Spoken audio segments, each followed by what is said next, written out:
সফরের মধ্যে রাত্রিবেলায় বিশ্বনবী মরুভূমিতে তাঁবু টাঙাতেন।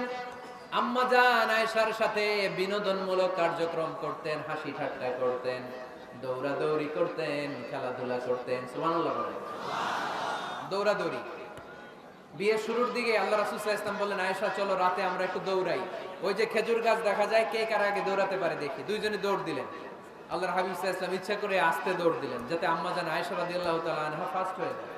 আম্মা জান আয়েশা রাদিয়াল্লাহু তাআলা আনহা দৌড়ে যে খেজুর গাছ ধরে বললেন, আমি ফার্স্ট, আমি ফার্স্ট, খুশি হয়ে গেল।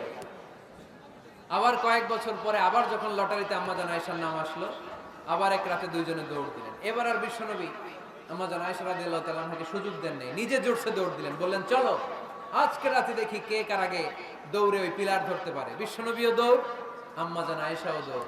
এবার বিশ্বনবী জোরসে দৌড় দিয়ে খেজুর গাছ ধরে বললেন, আমি ফার্স্ট। সুবহানাল্লাহ বলবেন না?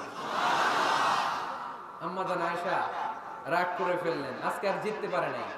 বিষ্ণু ইসলাম আম্মা জান আয়েশার কাছে যেয়ে বললেন, ইয়া হুমায়রা, ও আমার সুন্দরী লাল টুকটুকে বউ, হাদিহি সাফকাতু বিতিল, ওই যে 7 বছর আগে একবার রাতের দৌড়াদৌড়িতে আমারে হারাইছিলা, আজকে তোমারে হারাই দিয়ে ওটা শোধ নিয়ে নিলাম।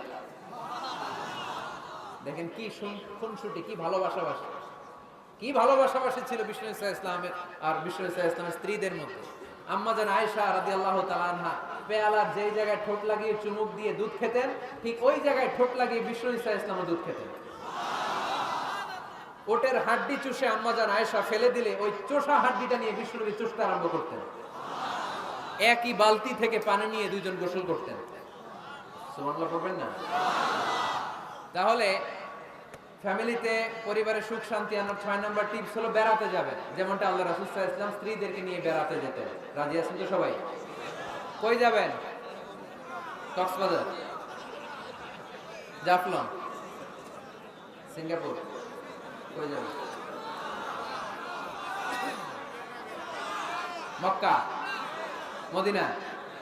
নিয়তে বরকত আছে না নাই? আল্লাহ তুমি কবুল করো।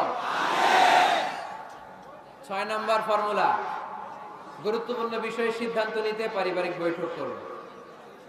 Family meeting. কি মিটিং করেননি? না নিজের ইচ্ছা মতো সব সিদ্ধান্ত? ওয়াশাবিরহুম ফিল আমর ফাইদা আযামতা ফাতাওয়াক্কাল আলাল্লাহ। মুশাওয়ারা করো, পরামর্শে বরকত আছে না নাই? অনেক বরকত, অনেক। আল্লাহর হাবিব সাল্লাল্লাহু আলাইহি ওয়াসাল্লাম পরামর্শ করতেন। অনেক লম্বা লম্বা হাদিস আছে, এগুলো বললে অনেক রাত হয়ে যাবে, আমি ওদিকে আর গেলাম না। পরামর্শ করবেন। 8 নাম্বার, 8 নাম্বার। 7 নাম্বার ছিল কি করবেন? কি করবেন? স্ত্রীর পরামর্শের গুরুত্ব আছে। আল্লাহর হাবিব সাল্লাল্লাহু আলাইহি ওয়াসাল্লাম নিজেও অনেক জায়গায় স্ত্রীর পরামর্শে বেঁচে গিয়েছেন। বিষ্ণু সাল্লাল্লাহু আলাইহি ওয়াসাল্লামের মাথায় বুদ্ধি আসতেছে না, আম্মা জান উম্মে সালামা রাদিয়াল্লাহু তাআলা আনহা হুদায়বিয়া সন্ধির সময় বুদ্ধি দিলেন, ওই বুদ্ধিতে কাজ করার সাথে সাথে প্রবলেম সলভ। মনে করেন না যে ওনাদের মাথায় বুদ্ধি নাই, অনেক চিকন বুদ্ধি আছে, কাজে লাগাবেন, মাঝে মাঝে নিবেন।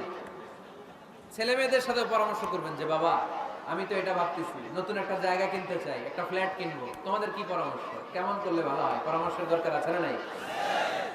অনেকে জুনিয়রদেরকে দাম দিতে চায় না, মাঝে মাঝে জুনিয়ররা সিনিয়রদেরকেও হার মানায়। চিল্লায় বলো ঠিক কিনা?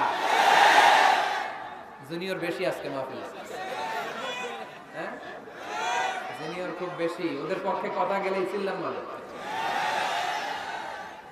আচ্ছা, তো পরামর্শের অনেক গুরুত্ব। অনেকগুলো হাদিস আমার এখানে নোট করা আছে, আমি যদি অনুবাদ শোনাতে পারতাম ভালো লাগতো, কিন্তু টাইম লিমিটস এর কারণে আমি আগাচ্ছি না।